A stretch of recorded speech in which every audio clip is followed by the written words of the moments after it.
Dieu donne en abondance, mais cet héritage ne peut être confisqué. Et celui qui cherche à posséder se coupe lui-même de la source. Je cherche le Seigneur, il me répond de toutes mes frayeurs, il me délivre. Psaume 33. L'histoire racontée par Jésus est celle d'un fils qui a des difficultés à se positionner vis-à-vis de l'abondance qui est celle de son père.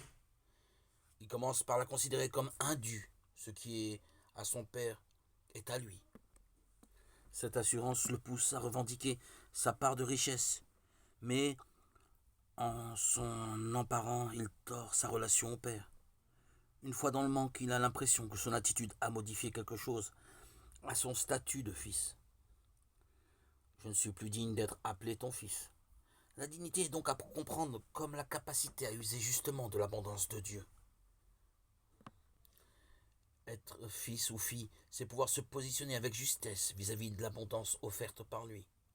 S'en emparer, c'est risquer de ne plus se considérer comme fils, c'est-à-dire de ne plus voir en Dieu un père. Le fils doute ainsi de sa capacité à être légitime aux yeux du père, qui pourtant ne prive personne de ses largesses.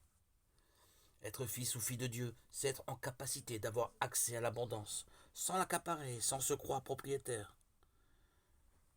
Cela consiste à ne pas croire que tout ce dont nous vivons au quotidien, nous le méritons.